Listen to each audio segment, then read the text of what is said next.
c'est le voleur le plus malchanceux que j'ai jamais rencontré. Chaque fois que la cible était proche d'être dans ses mains, elle s'envolait hors de sa vue. Mais il était le meilleur détective qui soit. Cet homme s'appelle Mike. Sa cible était des diamants d'une valeur de 20 millions de dollars. Juste au cas où, il prend son copain Nick avec lui pour garder un œil sur les choses. L'homme barbu descend avec lui pour voler les diamants. Ces deux-là sont très compétents dans ce qu'ils font. Le coffre a été ouvert en quelques minutes. Les diamants étaient en leur possession. Ils pensaient se débarrasser des diamants. Mais alors Nick a soudainement pointé une arme sur Beardy. Il voulait prendre les diamants pour lui. Sans hésiter, il a tiré son arme. Beardy est tombé dans les escaliers et a heurté la voiture de police. Le bruit du coup de feu a attiré l'attention de la police. Bientôt, Mike a été repéré. Intelligemment, il a utilisé l'ascenseur pour s'échapper. Quand il est arrivé, il n'a pas pu éviter Nick. Il a pris le sac de Mike. Mais il ne savait pas que Mike avait déjà échangé les diamants. La police était en train d'arriver. Pour échapper à Nick et à la police, il s'est échappé par la corde vers le bâtiment d'en face. Mais la police l'a encerclé. Il n'y avait pas d'issue. Il a caché les diamants dans un conduit de ventilation. Et puis il a été attrapé. Faire semblant de ne rien savoir. 2 ans plus tard, il a dû sortir de prison parce qu'il n'y avait pas assez de preuves pour retrouver les diamants. Obligé de le libérer de prison. Il était ravi, parce que quand il a eu les diamants, il était multimillionnaire. Mais en seulement 2 ans, tout ce qui était à l'extérieur avait changé. Quand il est arrivé au bâtiment où il avait été, il est devenu fou. Le bâtiment avait été transformé en poste de police. Et les diamants étaient dans les conduits d'air du 3e étage. Il n'y avait que 2 sortes de personnes qui pouvaient passer la porte, les flics ou les prisonniers. Mike a choisi le premier. Il s'est déguisé en livreur pour entrer. Il s'est déguisé en livreur et a volé la carte d'accès du policier avec quelques mots de sagesse. Puis il a demandé à quelqu'un de déguiser une identité. Pour ce faire, il apprend le fonctionnement de la police. Mike a ensuite réussi à s'infiltrer dans la station. Il s'est dirigé vers la bouche d'aération des toilettes des femmes.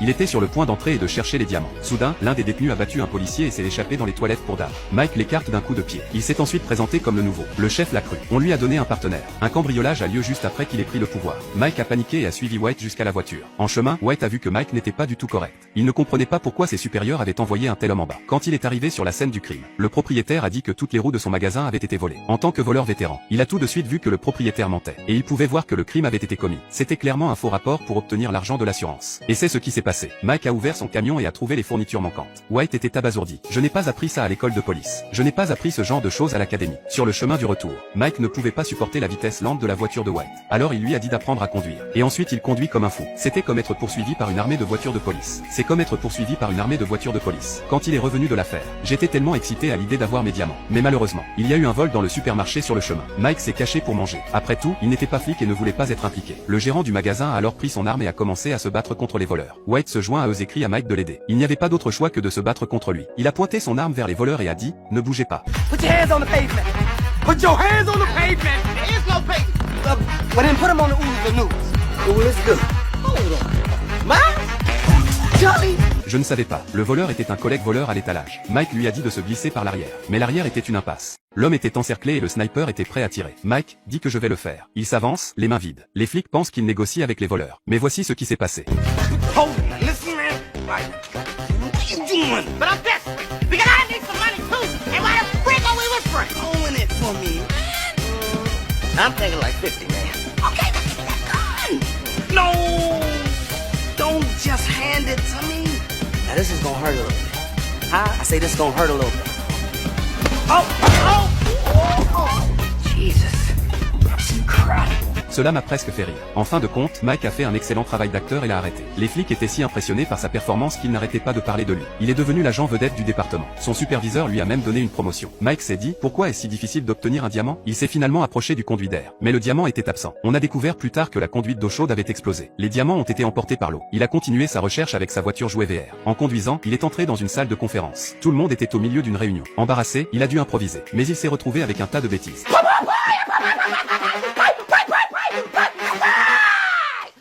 Detective, what is it? I'd like to work with the P40. P40 it is! Il a réussi à s'en sortir. Il y a eu une salve d'applaudissements. Le directeur l'a félicité. Il a dû être envoyé d'en haut pour remonter le moral. Après les avoir trompés, Mike s'approche à nouveau du diamant et le trouve enfin. C'est alors que White est entré. Il a découvert que Mike avait falsifié ses papiers. Il a exigé que Mike lui donne une raison. Ça n'a pas arrêté Mike, le petit malin. Il l'a juste inventé. Il dit qu'il vient en fait du plus haut niveau et qu'il y avait une taupe dans le département. Il a été envoyé ici pour découvrir la vérité. Un peu de manipulation. Bella Crue est allé chercher les diamants après. À sa grande surprise, le chef est revenu pour lui demander de résoudre l'affaire. Cette fois, il s'agissait d'un vol d'antiquité en quelque sorte. Un Mike réticent arrive sur les lieux. Le FBI a regardé le petit agent de haut en bas. Ils ont dit qu'il n'avait pas le droit d'être là. Alors une bagarre a éclaté. Mike s'en est pris à lui. Je pense que je peux résoudre l'affaire moi-même. Après leur départ, Mike a dit au chef. C'était définitivement une affaire de trafic de drogue. En tant que voleur, il était très familier avec ce type d'opération. Il a dit que s'il me suivait, il pourrait trouver le véhicule de contrebande. Et bien sûr, sous la direction de Mike. Ils ont arrêté un camion sur l'autoroute. C'était plein de caisses de drogue. Il a aussi attrapé le contrebandier. Il a résolu une grosse affaire par erreur. Et il a fait un excellent travail. Quand il est revenu au poste de police, la première chose qu'il a faite, c'est de chercher les diamants. Mais il a été arrêté par le chef à nouveau. On lui demande tente d'interroger lui-même le prisonnier. Il était désespéré de trouver les diamants. Il se précipite donc pour interroger le prisonnier. Regardez le désordre qu'il fait, il peut vraiment le faire? Applaudissez-le ici. Maintenant le chef pense qu'il est quelque chose d'autre. Il pense qu'il n'est pas du FBI, n'est-ce pas? Retour au conduit de ventilation après. Les diamants sont enfin en main. Soudain, le chef a crié. Les diamants étaient tombés dans le tas de drogue. Le pire, c'est que les drogues vont être confisquées par le FBI. Pour obtenir les diamants, Mike a proposé de laisser les drogues derrière lui pour attraper un plus gros poisson. Le directeur a écouté son plan, et le FBI l'a personnellement coaché. Il devait faire semblant d'être un mauvais garçon sous couverture, pour passer un marché avec un dealer. C'est déjà un voleur. C'était un voleur à part entière, pour ainsi dire. Quand il est arrivé à l'endroit où se trouvait le dealer, il ne se souciait pas de résoudre l'affaire. Il sort de la voiture et part à la recherche des diamants. Soudain, le traître Nick et ses complices sortent. Nick prend les diamants et se prépare à les tirer. Soudain, le camion est soulevé et la porte s'ouvre. Dehors, il y avait un groupe de trafiquants de drogue. Ils sont encerclés. Le patron des trafiquants de drogue soupçonne leur identité. Au même moment, Nick, le traître, dénonce Mike en tant que flic. De façon inattendue, Mike tire sur Nick en plein visage.